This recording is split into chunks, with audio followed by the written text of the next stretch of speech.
وسام ابو علي ولا ناصر منسي؟ مين يا اسطى اللي بتكلم وسام ابو علي يا اسطى؟ عامل ايه؟ الحمد لله. شجع مين محل؟ الزمالك. مقارنه سريعه من تشكيله الاهلي والزمالك، جاهز؟ ماشي يلا بينا. محمد الشناوي ولا محمد عواد؟ يا لهوي دي صعبه قوي دي. لا دي صعبه قوي. انا لو قلت الشناوي بظلم عواد الفتره الاخيره كان عامل مستوى رهيب بصراحه.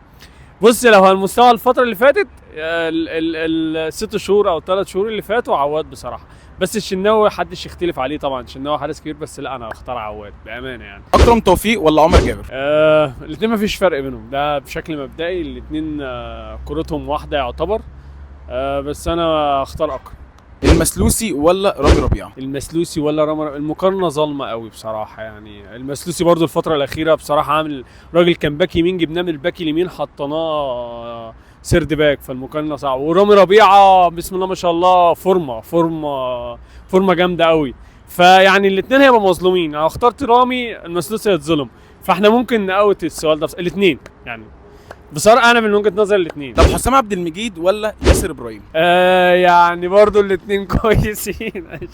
الاثنين فعلا فورمه كويسه، ياسر كويس وحسام بسم الله ما شاء الله اتعلم من الاخطاء اللي فاتت، وبسم الله ما شاء الله بقى فورمه حلوه قوي.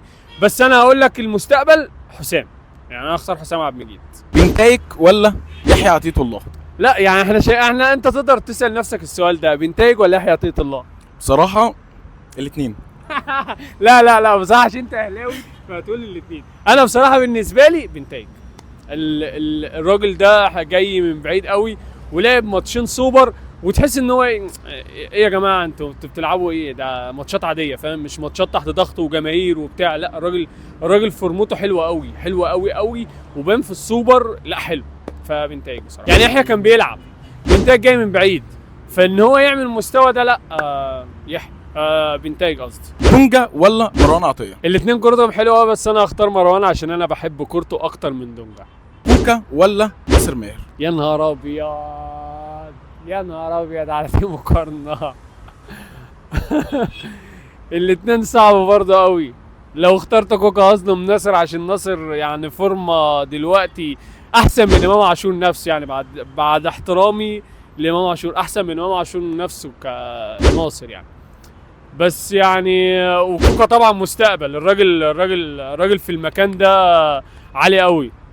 بس انا اختار ايجابيه بصراحه، اختار ايجابيه وفعال اكتر، والحاجات اللي المجهود بتاعه بيترجم لاسيستات واهداف. هو ناصر ماهر.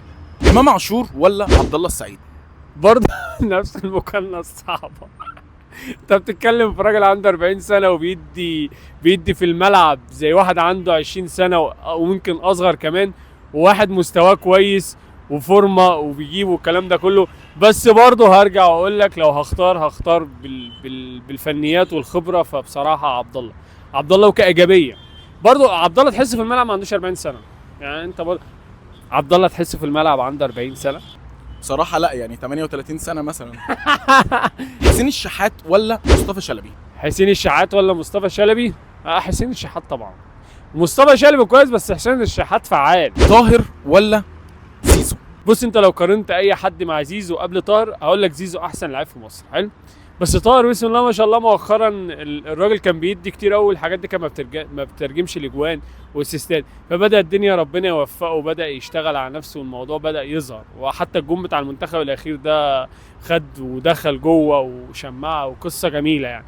فيعني برضو المقارنه هتبقى صعبه، بس انا بالنسبه لي هو طاهر جاي من بعيد بس زيزو وصل خلاص فزيزو.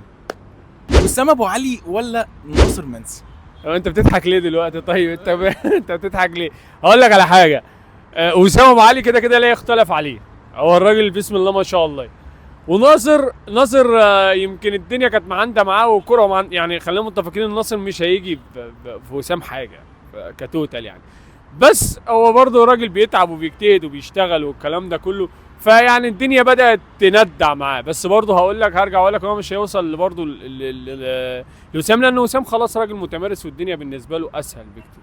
فيعني ناصر طبعا لعيب كبير وان شاء الله يقدم حاجات كويسه اكتر للزمالك، بس انا هختار وسام ابو علي. لو الاهلي والزمالك هيلعبوا بكره مين هيكسب؟ لا انت السؤال ده غلط، يعني احنا ماتشات القمه معروفه ان ما حدش يقدر يتوقعها. انا قلت لك لو الاهلي يلعب بكره مش هتفهم حاجه، هتقول لي إيه؟ فاهم قصدي؟ بيرجع للغيابات تحديدا، بيرجع للاصابات، بيرجع لحاجات كتير قوي، بيرجع لتركيز الناس، هل مركزين مع السوشيال ولا مركزين في الملعب، بيرجع لحاجات كتير قوي. لو الفرقتين كاملين دلوقتي تتوقع مين اللي يكسب؟ انا طبعا عشان زملكاوي فاقول لك الزمالك اكيد، يعني اتمنى ان هو يخلص 6-1.